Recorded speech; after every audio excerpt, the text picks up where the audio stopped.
Vamos a comenzar esta parte de la teoría con el diseño de filtros FIR asociado después el diseño de filtros de tipo IR mediante distintos criterios y lo vamos a ir comparando con lo que fue el análisis de ubicación de ceros y polos como un diseño simple. El diseño de filtros en sistemas de procesamiento digital de señales y sistemas, está asociado a encontrar un sistema que procese una determinada señal de entrada bajo alguna especificación o criterio determinado, que puede estar dado en el dominio del tiempo o en el dominio de la frecuencia. Suele ser habitual la determinación de la selectividad en frecuencia, es decir, alterar de cierta manera algunas frecuencias bajo una manera determinada. El objetivo entonces es encontrar un filtro práctico y realizable que tenga una respuesta en frecuencia aproximada en algún sentido a la forma deseada. Matemáticamente, esto sería equivalente a resolver un problema con restricciones.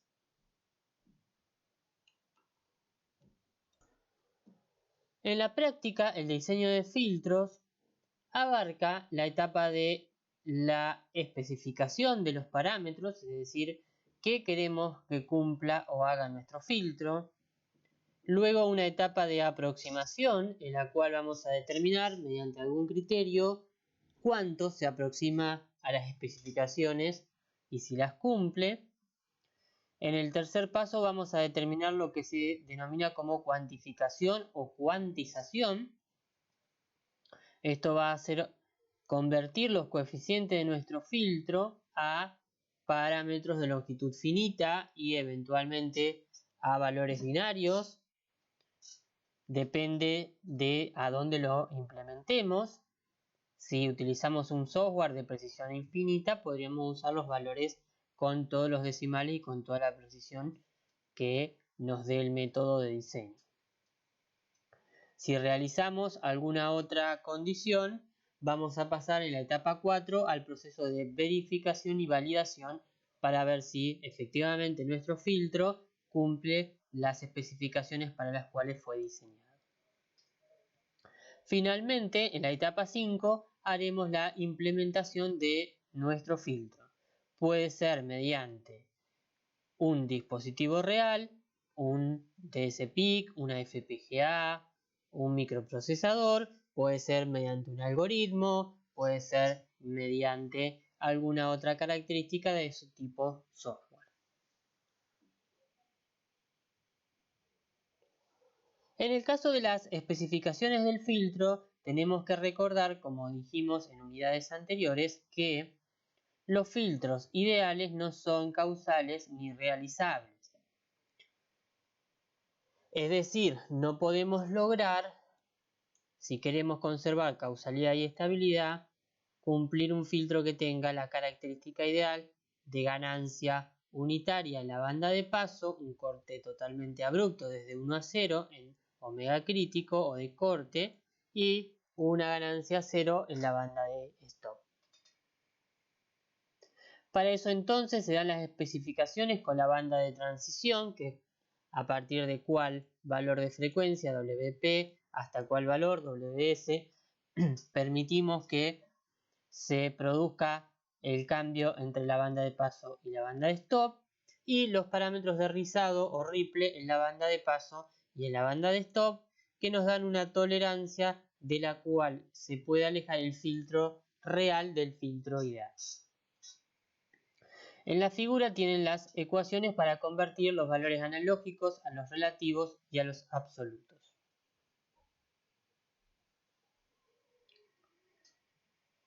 Luego vamos a definir entonces que H sub D va a ser el filtro ideal o deseado y H sub N va a ser el filtro aproximado que vamos a obtener.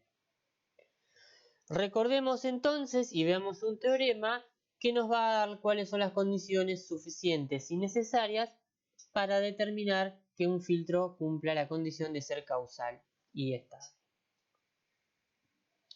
Mediante el teorema de Paley-Wiener podemos ver que si h de n es una secuencia causal con energía finita, entonces la integral de menos infinito a infinito del módulo de su logaritmo en módulo de la respuesta en frecuencia diferencial omega va a ser menor que infinito. Es decir, si miramos su característica en frecuencia, podemos ver que esta integral debe cumplir la condición de ser menor que infinito.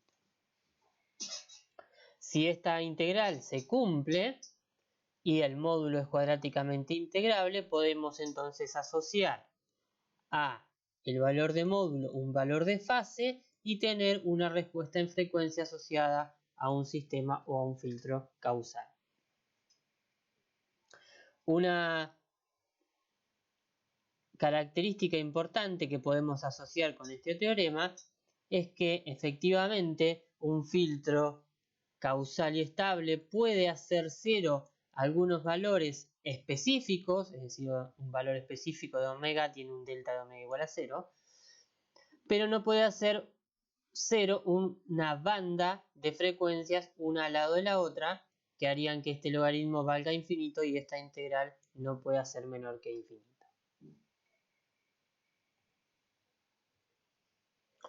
Bien, ¿cómo podemos hacer entonces para aproximar la respuesta deseada de un filtro? ¿Con qué tipo de criterios? Los más comúnmente utilizados son el de MMSE, donde se busca minimizar la energía del error. Dado a través de esta ecuación, buscamos el filtro real que se aproxime mediante el criterio establecido por esta ecuación lo más cercanamente posible en sentido de error cuadrático medio a el filtro deseado. Esto puede llegar a presentar en algunos valores específicos de frecuencia errores un poco más grandes. Otro de los criterios utilizados es el denominado minimax, donde se busca acotar el rango de frecuencias de interés minimizando lo que se denomina como peor caso o desviación absoluta. Por último, un tercer método bastante utilizado es el de respuesta plana, donde lo que se busca es mediante la aproximación de series de Taylor poder hallar el filtro que tenga mayor respuesta plana en la banda de interés.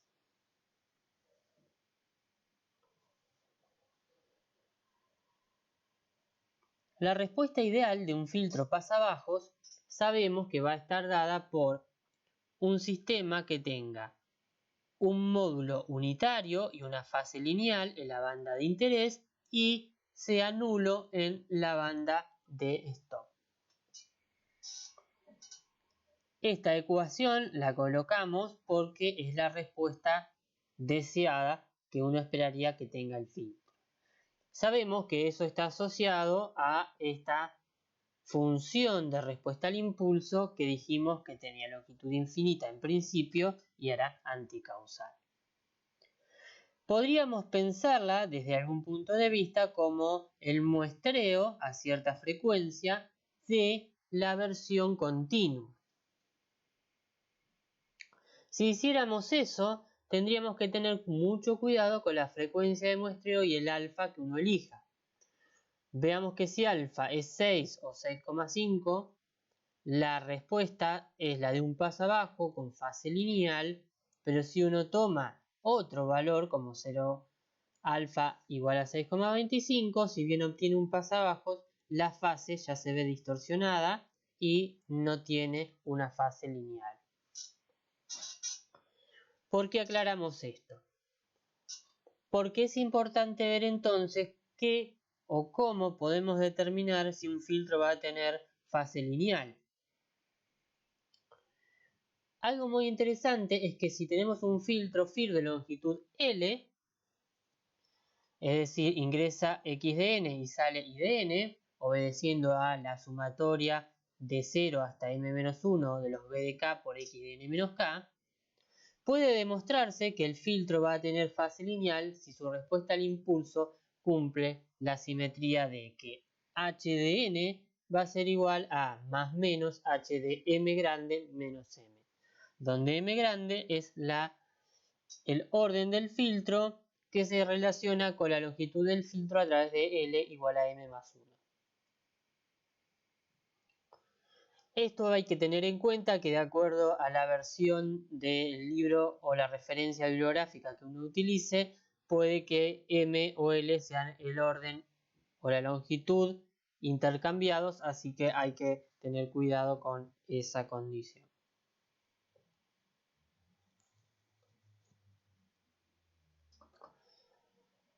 Entonces, partiendo de la ecuación que tenemos en el recuadro de simetrías, podríamos tener un m par o un m impar y podríamos tener simetría par o simetría impar.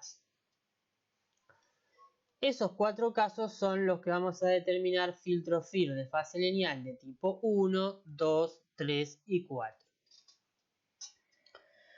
Eso va a ser si consideramos que h de k es de tipo par o impar y si m es par, impar, par, impar.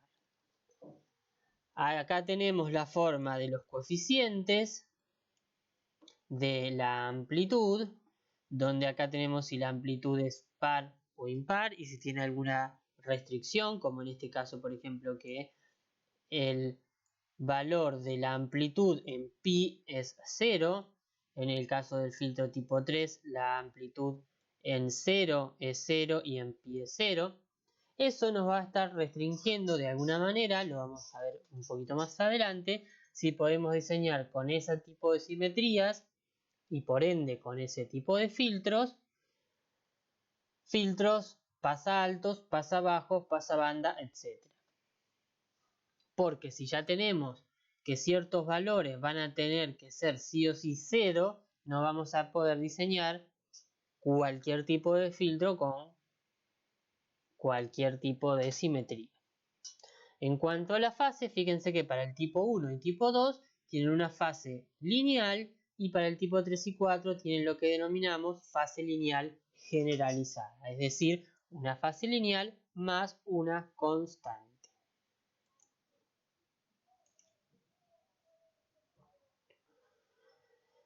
Bien, vamos a generalizar la respuesta de un filtro mediante la función de amplitud y la función de fase principal continua.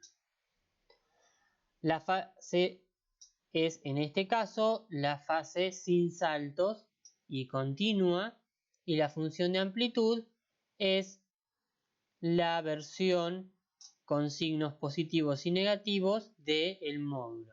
Esto eventualmente para el caso de tener que hacer la derivada o alguna otra operación matemática necesitamos recurrir a estas versiones de la ganancia y la fase. Bien, esto a modo de repaso es lo siguiente. La función de módulo, que generalmente representamos en la mayoría de nuestros filtros, está asociada a la respuesta que vemos acá. Si uno quisiera, porque el criterio así lo pide, tener que derivar la función del módulo, estos puntos que tenemos acá no serían derivables. En cambio, si miramos la función de amplitud, estos puntos perfectamente podrían ser derivables. Lo mismo nos pasa si miramos la función de fase, ¿sí? Donde tenemos estos saltos, vamos a tener discontinuidades. Si miramos la función de fase continua, vamos a poder derivarla y por ende, si usamos el criterio de la derivada, encontrar los coeficientes que minimicen cierto criterio.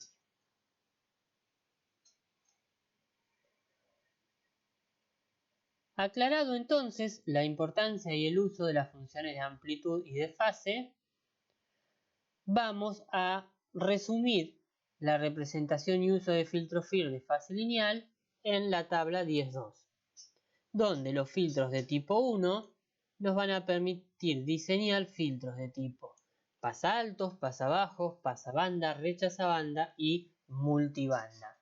Si utilizamos filtros con la simetría de los tipo 2, podremos diseñar solamente filtros pasabajo y pasabanda.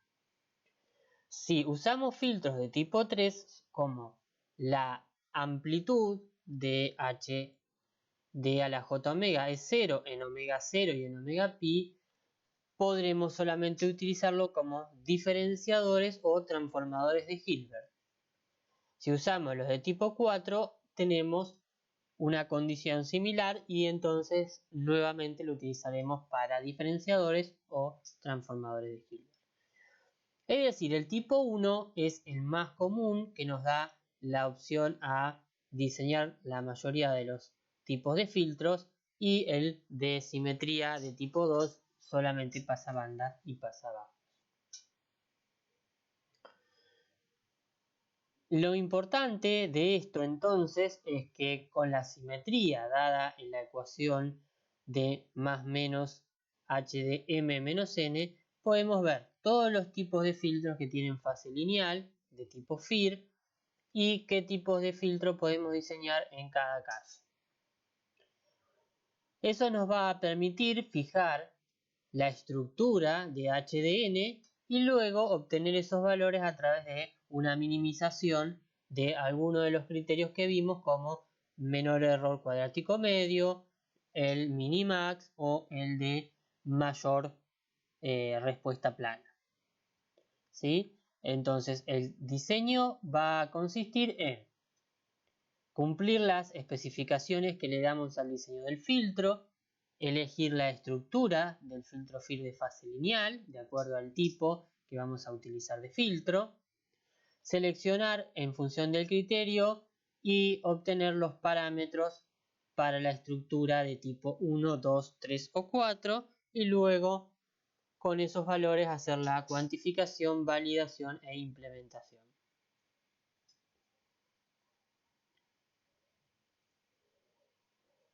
En este caso los ceros se van a ubicar por la forma simétrica del filtro a partir de la forma de respuesta que tenemos en la transformada Z. Aquí podemos ver un filtro de tipo 1 con m igual a 8. Tenemos los ceros sobre el círculo unitario y los conjugados respectivamente. ¿Sí? Como queremos un filtro real, van a ser además complejos conjugados. Acá tenemos la respuesta al impulso del filtro, la forma del filtro que se diseña y en este caso la función de amplitud. La fase es lineal de acuerdo a todo lo que ya habíamos visto anteriormente. Equivalentemente, para el filtro tipo 2, en este caso está diseñado para m igual a 7. Vemos la forma del filtro y la forma de la respuesta al impulso, y acá tendríamos el centro de simetría. Un filtro de tipo 3 con m igual a 8, como nos queda la respuesta del módulo, y un filtro de tipo 4. Vamos a ver que si nosotros queremos mejorar la forma de la respuesta del filtro, lo que podríamos agregar es más coeficientes. En resumen, entonces, el problema de diseñar un filtro FIR va a consistir simplemente en determinar los m coeficientes de la respuesta al impulso h de n. Que además, si conocemos que estos filtros siempre van a tener un tipo de simetría, lo que vamos a tener que diseñar son solamente m sobre 2 coeficientes de la respuesta especificada. Y con eso vamos a tener todos los filtros FIR de fase lineal diseñados básicamente mediante este criterio.